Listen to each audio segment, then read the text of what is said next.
Budget इजलास का आज 11वां दिन है। आज मुख्तलिफ शोबों से जुड़े ग्रांट्स की मांगों पर ऐवान में बहस होगी। डिप्टी सीएम सुरेंद्र चौधरी सवालों के जवाब देंगे। ख्याल रहे कि इजलास के दौरान ऐवान में अरकान अवाम से जुड़े अहम मुद्दे उठा रहे, तो 11वें दिन के कौन कौन से मुद्दे उठेंगे इस पर नजर बनी हुई है। फिलहाल इस हवाले से 11वें दिन की अपडेट आपको दें कि आज मुख्तलिफ शोबों से जुड़े हुए ग्रांट्स की मांगों पर ऐवान में बहस होनी है।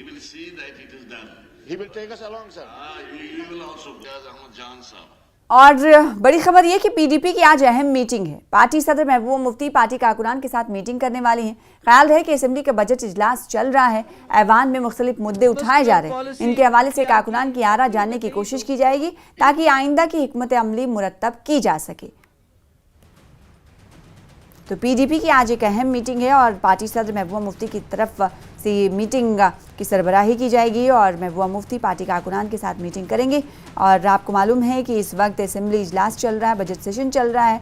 बजट सेशन का आज 11वां दिन है और दूसरी तरफ पीडीपी की ये मीटिंग जिस पर निगाहें बनी हुई है। अब देखना ही होगा कि कारकुनान से क्या कुछ कहती हुई नजर आती हैं महबूबा मुफ्ती। उमर अब्दुल्ला की ज़ेर क़यादत जम्मू कश्मीर काबीना ने हाल ही में जम्मू कश्मीर इंतज़ामिया को चलाने के लिए हुकूमत की तरफ से बनाए गए बिजनेस रूल्स को मंजूरी दी है। इन कवानीन को ज़मीनी तौर पर लागू करने से पहले एलजी को इसे मंजूरी देनी होगी, इस फाइल को मंजूर करना होगा। एनसी के सीनियर लीडर शेख बशीर अहमद ने एलजी पर जोर दिया है कि वो बगैर किसी ताख़ीर के इस बिजनेस रूल्स को मंजूरी दे दें। उन्होंने कहा कि ये अहम है क्योंकि वो इंतज़ामिया में मौजूदा कन्फ्यूजन को ख़त्म कर सकते हैं। उन्होंने कहा कि दो पावर का निज़ाम, दो पावर सिस्टम बिल्कुल ठीक नहीं है, इसलिए रियासत को बगैर किसी ताख़ीर के बहाल किया जाना चाहिए।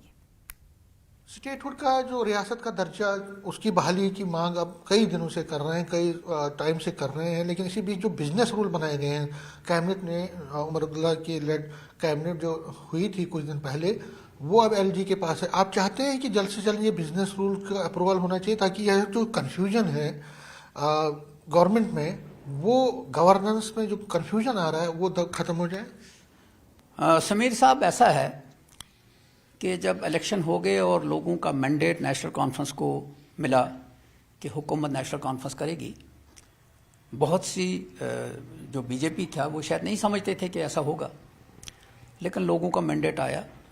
और आपको याद होगा कि असेंबली इलेक्शन के अंदर भी प्राइम मिनिस्टर ने कहा कि स्टेटहुड बहाल किया जाएगा।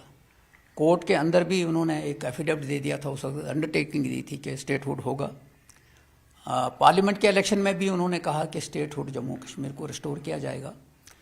पार्लियामेंट के अंदर भी होम मिनिस्टर और प्राइम मिनिस्टर का था कि भाई स्टेटहुड बहाल करेंगे।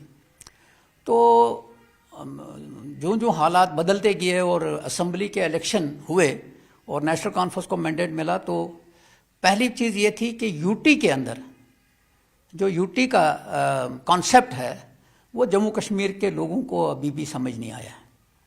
जम्मू कश्मीर के लोग इस चीज़ के आदी नहीं हैं क्योंकि उन्होंने यूटी को कभी देखा नहीं है और यूटी के अंदर कैसे सिस्टम चलता है वो भी शायद नहीं मालूम है। अब जब गवर्नमेंट बनी तो बिजनेस रूल भी बनना था।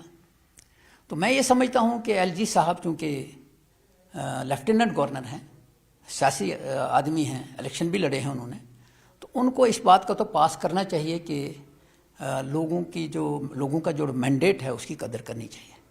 और बिजनेस रूल अगर बना के उनके पास चले गए हैं तो उसको वो एक्सेप्ट करके। कितना ज़रूरी है आज के संदर्भ में बिजनेस रूल्स होने चाहिए, कितना, जबकि आपके पास यूटी है और यूटी में हम देख रहे हैं कि कई चीज़ों पे कन्फ्यूजन बढ़ता है कि सरकार के पास एलजी के पास कौन से पावर्स हैं, उमर लेड गवर्नमेंट के पास क्या पावर है जो पॉपुलर गवर्नमेंट बनी है। तो क्या बिजनेस रूल अगर अप्रूव होंगे तो कम से कम एक क्लैरिटी आएगी। मैं आपको मतलब हुकूमत करने वालों को, एडमिनिस्ट्रेशन के अंदर जो लोग काम करते हैं, जो ब्यूरोक्रेट्स हैं, उनके जहन में भी कन्फ्यूजन रहता है और उनके जहन में अब कन्फ्यूजन रहना नहीं चाहिए।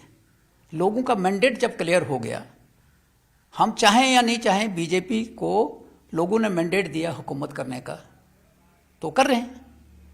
और इसी तरह बीजेपी चाहे या नहीं चाहे, जम्मू कश्मीर में मैंडेट लोगों ने नेशनल कॉन्फ्रेंस को दिया तो नेशनल कॉन्फ्रेंस को हुकूमत करनी है। और अगर बिजनेस रूल बनाए गए हैं जिसमें लोगों के नुमाइंदों ने बनाए हैं तो उनको रोकना तो अच्छी बात नहीं है, बिल्कुल नहीं अच्छी बात है।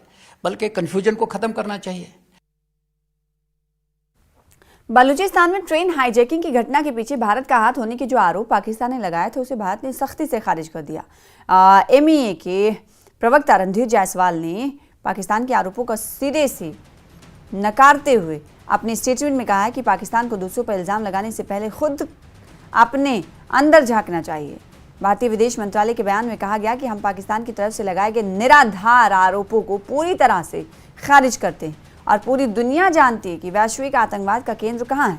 पाकिस्तान को दूसरों पर उंगली उठाने और अपनी आंतरिक समस्याओं और विफलताओं का दोष दूसरों पर डालने के बजाय खुद अपने अंदर झांकना चाहिए। वज़ारत ख़ारजा ने बयान जारी किया जो ऑफिशियल स्टेटमेंट्स हैं जो आपको टीवी स्क्रीन पर दिखा रहे हैं। मिनिस्ट्री ऑफ एक्सटर्नल अफेयर्स की तरफ से क्या कुछ कहा गया है पाकिस्तान की तरफ से। जब भारत पर उंगली उठाई गई तो भारत ने पाकिस्तान को आईना दिखाया कि पहले आप खुद के गिरेबान में झांकिए, फिर आप बोलिए।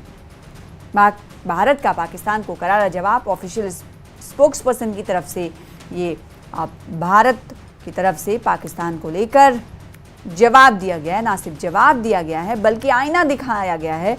भारतीय ऑफिशियल स्पोक्सपर्सन की तरफ से ये कहा गया है कि भारत के आंतरिक मामले में पाकिस्तान को बोलने की जरूरत नहीं। वैश्विक आतंकवाद का केंद्र कहां है ये सभी को पता है।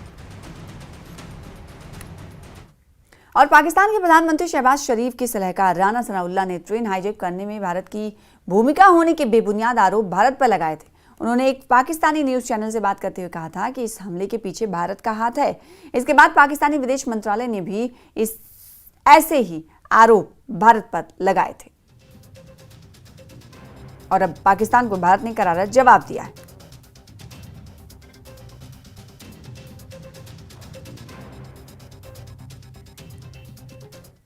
गुलमर्ग फैशन शो केस से जुड़ी एक बड़ी खबर आई है। मुलजमीन को अदालत में 8 अप्रैल 2025 को पेश होने का हुक्म दिया गया है।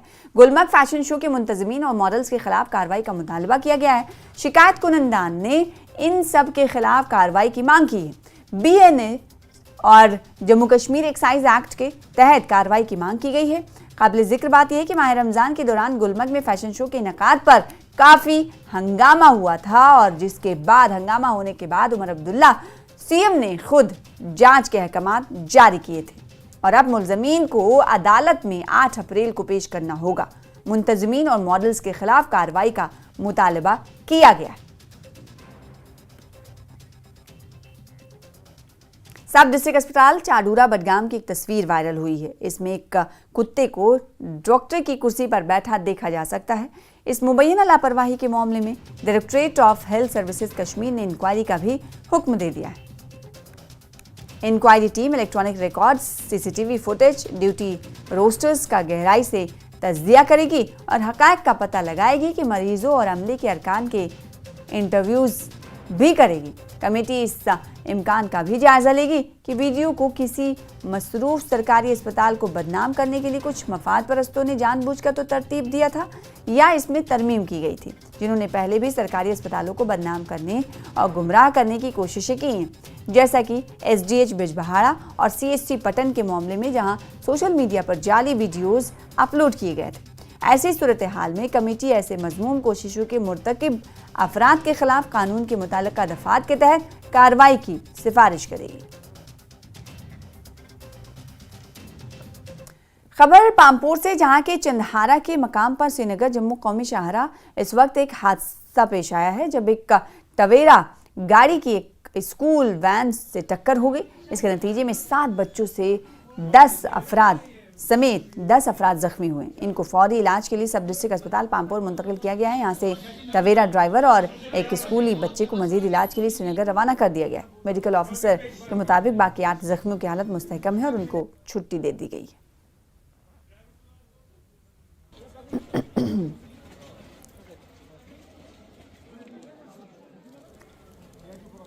कुपवाड़ा जिले में मुसलसल बर्फबारी और बारिशों के नतीजों में सरहदी इलाकों का राब्ता जिला सदर मकाम से मुनक़ता है। अगरचे पहले करना के लिए गाड़ियों को चलने की इजाज़त दी गई, मगर बाद में दोबारा ताज़ा बर्फबारी के नतीजे में राब्ता मुनक़ता हो गया। मिशल के एक नौजवान की लाश को सड़क बंद होने के बाद लोगों ने कंधों पर उठाकर बर्फ़ को चीरते हुए उसके आबाई इलाके मिशल पहुँचाया। इसकी वजह से आवाम में इंतजामिया के खिलाफ गम गुस्सा पाया जा रहा है। उधर बर्फ हटाने के लिए मशीनों को काम पर लगा दिया गया। कल से ही बंद है, पिछले हफ्ते से ही बंद है, अभी वो खुला ही नहीं है। बर्फबारी कल हमने शाम को डेड बॉडी भी क्रॉस करवाई through stretcher, through manual force. इनका सवाल है, पुरगिया टॉप भी बंद है, वहां भी रोड क्लोज्ड है, नो मूवमेंट एट ऑल, और बिल्कुल कोई गाड़ी केरन ना आ सकती है, ना जा सकती है। लेकिन इंटीरियर रोड जो है वहाँ लोग पैदल चल सकते हैं, वहां भी बारिश और बर्फबारी है। जहां तक हमारा करना का ताल्लुक है, करना में हमने हेडवे की 93 vehicles have crossed over to चोकीबल एरिया फ्रॉम करना। तो आज रात को ही वहाँ काम चल रहा था, स्नो क्लियरेंस मशीन प्रेसिंग की थी आर्मी ने, बीकन ने, और 93 vehicles along with one ambulance वो क्रॉस की हुई है।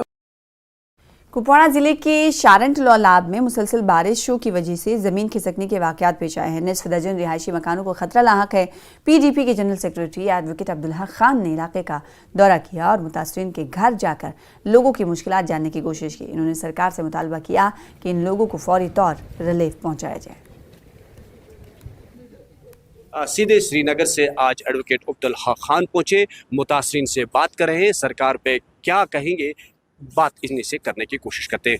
हाँ हक साहब, मुसलसल बारिशों की वजह से यहाँ पर ज़मीन धंसने के वाक़यात रोनमा हो रहे हैं, लोग काफ़ी परेशान हैं, खौफज़दा हो चुके हैं, कह रहे हैं इंतज़ामिया नहीं आ चुके। तो आप पहले ये सियासतदान है जो यहाँ पर पहुँचे, तो क्या कहें? देखिए, जहाँ तक इस जगह का ताल्लुक है, जो आपने भी देखी, मैं इस वक्त खुद भी देख रहा हूँ, तकरीबन 8-10 मकान वो हैं जिन्हें बिल्कुल इमीडिएट ख़तरा है। बल्कि एक मकान में जो लोग रह रहे थे, बस रहे थे, उनको वहाँ से भागना पड़ा। और ये मसलसल जो पीछे से स्लाइड आ रही है, इससे और भी ज़्यादा परेशानियाँ लाहक हैं। और मुझे लगता है कि जितने भी घर स्लाइड की जद में आएंगे, शायद उनको मकान छोड़कर भागना पड़ेगा। तो लिहाजा मैंने जो देखा, लोग परेशान हैं, तो मेरी हुकूमत से गुजारिश होगी, ख़ासकर मैं डिस्ट्रिक्ट एडमिनिस्ट्रेशन से कहूँगा कोई इमीडिएटली आए, इसके लिए गुंजाइश निकालें। यहाँ 2 किस्म के काम हो सकते हैं। एक तो यह है कि स्लाइड को इमीडिएटली प्रोटेक्शन देनी है ताकि ये मकान बच जाएं। दूसरा यह है कि लॉन्ग टर्म में इसके साथ प्लांटेशन होनी चाहिए ताकि ये लॉन्ग टर्म भी इसका ट्रीटमेंट हो जाए। तो ये बड़ा ज़रूरी है काम करना, इसीलिए मैं यहाँ भी आया हूँ। मुझे यकीन है कि ये इसका नोटिस जो है वो बड़ी लेवल पे भी लिया जाएगा और डिस्ट्रिक्ट एडमिनिस्ट्रेशन भी। लेकिन इसके अलावा मैं 1-2 चीज़ें यहाँ जो मैंने लोगों से बात की, जो लोगों ने मुझे कहा, 1-2 परेशानियाँ और लाहक हैं। एक तो यह है कि लोगों को बिजली की बिलें काफ़ी ज़्यादा आ गई हैं, 30,000, 40,000, कहें कि लाख भी बिल। फिलहाल इसी के साथ रुकेंगे छोटे से ब्रेक के लिए, कुछ और खबरों के साथ चल लौटेंगे।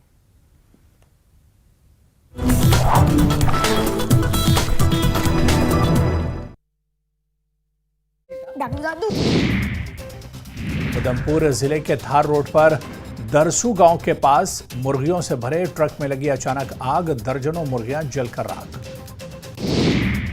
विदेश मंत्रालय के आधिकारिक प्रवक्ता ने पाकिस्तान की ओर से की गई टिप्पणियों के संबंध में दी प्रतिक्रिया, बोले पाकिस्तान द्वारा लगाए गए सभी आरोप निराधार।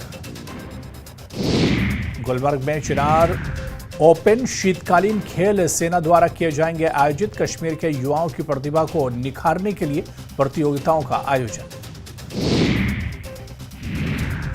पुलवामा के पामपुरा के चंदहरा में सड़क हादसा, ट्रैक्टर ने एक स्कूल वैन को मारी टक्कर, 7 बच्चे सहित 10 लोग घायल।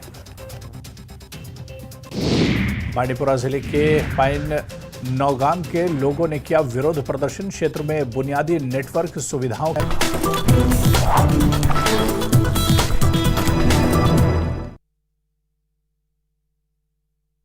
सवारी में एक तालीमी इजलास मुनक्किद किया गया, जिसका मकसद वालिदैन में सरकारी स्कूलों में बच्चों के दाखिले की अहमियत के बारे में आगाही पैदा करना था। इस मौके पर zonal education officer Sumbal, cluster head Shadipura और डीडीसी मेंबर गिरस्तान ब्लॉक, सरकारी अफसरान, असातिज़ा, वालिदैन और तलबा ने शिरकत की। मुकर्रिरीन ने सरकारी स्कूलों को मजीद मुस्तहकम करने की ज़रूरत पर जोर दिया और वालिदैन से अपील की कि वो अपने बच्चों को इन इदारों में दाखिल कराएं।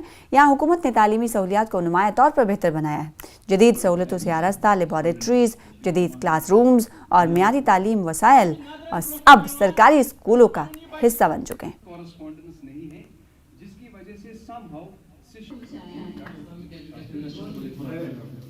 आज यहाँ हाई स्कूल तरेगाम में जो ये इनरोलमेंट ड्राइव मुनक़द हुआ, इसमें higher secondary school Shadipura principal जो क्लस्टर हेड यहाँ के हैं उनकी एज कोलैबोरेशन में यहाँ पर ये इनरोलमेंट ड्राइव का प्रोग्राम मुनक़द हुआ।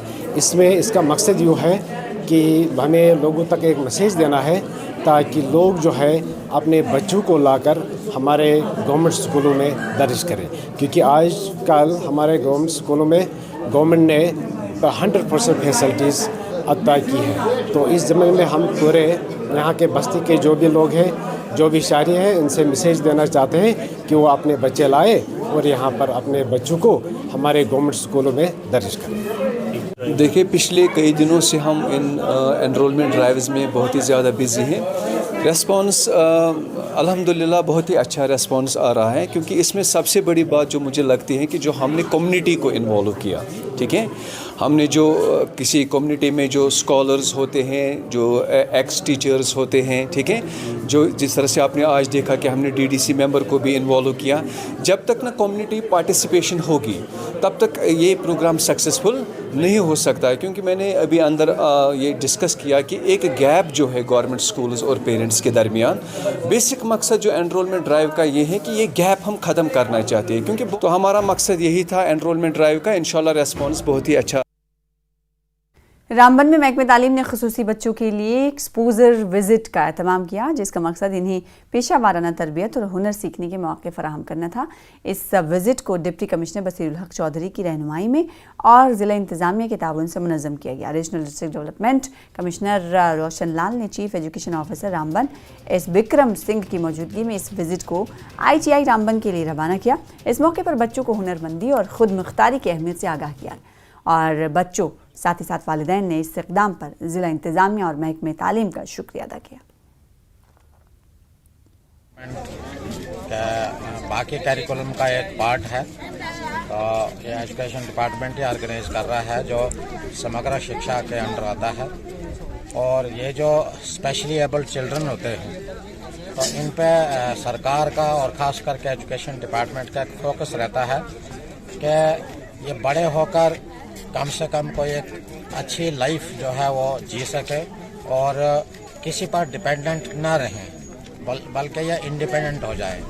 तो क्योंकि अक्सर देखा गया है कि जो इस तरह के बच्चे होते हैं जिनको अगर टाइमली मतलब प्रॉपर ट्रीटमेंट या प्रॉपर एजुकेशन या प्रॉपर गाइडेंस नहीं मिलती है, तो वो लॉन्ग रन में बच्चा जो है वो हेल्पलेस एक महसूस करता है अपने आप को। तो उस चीज़ को दूर करने के लिए यह सरकार का एक एजुकेशन डिपार्टमेंट की तरफ से मिशन ही मानो इस चीज़ को, ताकि इस तरह के जितने भी बच्चे हमारे डिस्ट्रिक्ट के अंदर हैं, जितने जोन्स में हैं, तो मतलब उनको स्पेशली ट्रीट करके, स्पेशली एजुकेट करके, मतलब स्पेशल टाइप की उनको गाइडेंस प्रोवाइड करके इन बच्चों का जो फ्यूचर है, जो वो एक सिक्योर फ्यूचर बनाने का हमारा एक प्रयास है। डायरेक्टर फ्लोरिकल्चर कश्मीर शकीलुर रहमान ने ज़िला अनंतनाग के वजीर बाग से सरकारी मुहिम का आगाज़ किया। उनके हमरा महकमे फ्लोरिकल्चर के अफसरान और अमले मौजूद थे। इन्होंने कहा कि महकमा जल्द ही नई पार्कों और बागात को बनाने के लिए काम शुरू किया जाएगा। उन्होंने कहा शजरकारी को माहौलियात के लिए काफ़ी अहम है, करार दिया जाना चाहिए। ट्यूलिप गार्डन के हवाले से उन्होंने कहा कि इसको खोलने का हतमी फैसला जल्द किया जाएगा। जितना टेम्परेचर कम हो जाएगा तो उतना उसका ब्लूम जो है डिले हो जाएगा। सर ये बताएंगे सर डिपार्टमेंट सर क्या करेंगे, क्योंकि आप तजुर्बेकार ऑफिसर हैं, आपने बड़ी अच्छी असाइनमेंट्स पे काम किया है सर, क्या कुछ नयापन लाने की कोशिश करेंगे? हम थीम गार्डन्स पे ज़्यादा जोर दे रहे हैं। जैसे हम क्राइसेंथेमम गार्डन बना रहे हैं, उसके बाद हमने पिछले दिनों लेवेंडर गार्डन का वो बादमवारी में इंट्रोड्यूस किया 150 कनाल के ऊपर। इसी तरीके से हम बाकी जगहों पर भी करेंगे। सर कोई खास हिदायत लाज़मीन को देना चाहेंगे सर? इनोवेशन उनको करना चाहिए, पढ़े लिखे हैं, डिग्री होल्डर्स हैं, और हम चाहते हैं कि ये नए नए आइडियाज़ दें और वो इम्प्लीमेंट होंगे।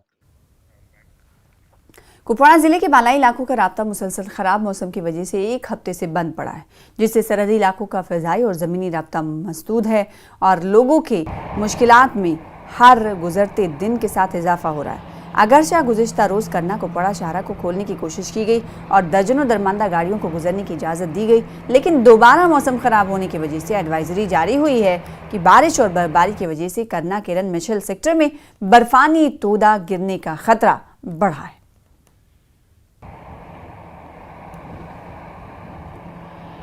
इस वक्त जो है पूरे डिस्ट्रिक्ट में या तो बारिशें हो रही हैं रुक रुक के, या पहाड़ी इलाकों पे बर्फबारी हो रही है।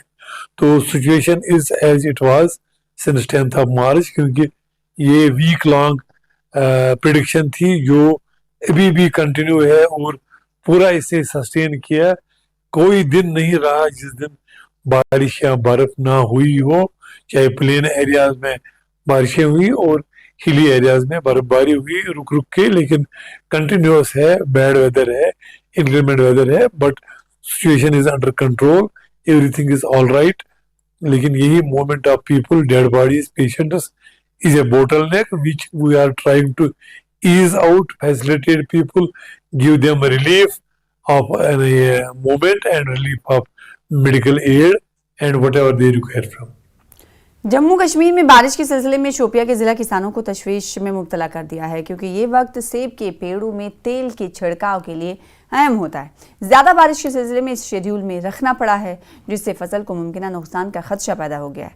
तमाम माहिरीन का कहना है कि किसानों को घबराने की कोई ज़रूरत नहीं है, क्योंकि स्प्रे करने का अमल तब तक किया जा सकता है जब तक कलियों की सुर्ख नोक नजर आती है। इन्होंने काश्तकारों को मशवरा दिया है कि वो मौसमी हालात पर नज़दीकी निगाह रखें, बेहतरीन नताइज के लिए खुश्क स्पेल होने पर तेल का स्प्रे करना शुरू करें। नाज़रीन आदाब, न्यूज़ 18 के सोशल मीडिया प्लेटफॉर्म में आपका इस्तेमाल है। मैं हूं इरशाद मलिक। जैसे कि सब जानते हैं, लगातार मौसम की ख़राबी की वजह से किसान और जो ग्रोवर्स है वो तशवीश में है, चूँकि मार्च का महीना शुरू होते ही पहला स्प्रे किया जाता है। ऐसे में हमारे साथ बात करने के लिए सब्जेक्ट मैटर स्पेशलिस्ट मुजफ्फर साहब। सर, जो लगातार बारिशें हो रही हैं, पहाड़ी इलाकों में बर्फबारी हुई, चूँकि मौसम लगातार ख़राब है, तो इससे जो है जो पहला हम स्प्रे करते हैं, तो अगर वो वक्त पे नहीं हो पाएगा तो क्या बुरे असरात पड़ सकते हैं? शुक्रिया इरशाद साहब। अभी हमारे ये जो स्प्रे शेड्यूल स्टार्ट होता है, ये स्टार्ट होता है मार्च में, लेकिन इसमें डिले होगा इस साल। इस वक्त बारिशों का मौसम है, ठंडी है, तो ये स्प्रे डिले हो जाएगी।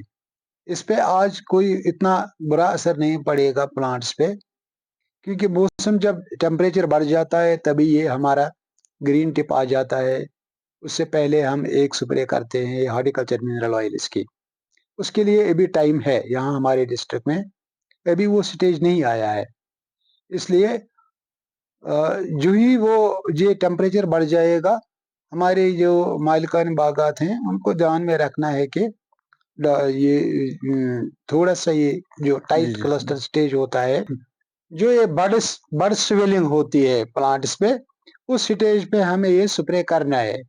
तो वो उसको ध्यान में रखेंगे कि लगभग वो 20-25 मार्च पे वो लगभग आएगा, तो उस स्टेज पे वो ये स्प्रे करें। उसके बाद ग्रीन टिप स्टेज आता है, उस वक्त वो फर्स्ट फंजिसाइडल स्प्रे करेंगे, जो यहाँ स्कैब के खिलाफ दिया जाता है। इसमें कैप्टान आता है, ज़ैनब आता है या मैनकोजेब आता है। उसके लिए अभी टाइम है, वो अप्रैल में होगा। तो इसमें ये ध्यान रखना है उस वक्त ग्रीन टिप स्टेज पे वो स्प्रे करनी है, मगर अभी उसमें टाइम लगेगा। पहला स्प्रे जो हमारा होता है, इसमें आप जैसे कि सभी जानते हैं कि हमारे ये प्लांट्स डॉर्मेंसी में रहते हैं। जो ही विंटर आ जाता है, इनमें ये लीव्स शेड हो जाते हैं, इनमें कोई एक्टिविटी नहीं होती है। अब स्टार्ट होता है मार्च में, जब टेम्परेचर बढ़ जाता है तो ये डॉर्मेंसी थोड़ी ब्रेक होती है। उनमें हम हॉर्टिकल्चर मिनरल ऑयल स्प्रे पहली स्प्रे करते हैं। उसके बाद जब और इसमें 10-15 दिन का इंटरवल आ जाता है, उस स्प्रे के बाद तो हमें ग्रीन टिप आ जाता है। उस वक्त हम देखते हैं कि थोड़ी सी लीव्स आने स्टार्ट हो जाते हैं। उस वक्त हम ये पहली फंजिसाइड स्प्रे करते हैं।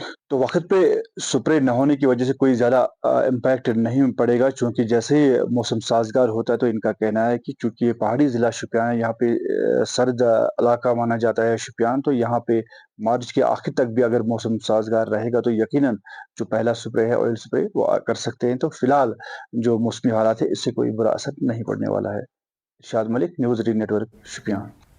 फिलहाल इसी के साथ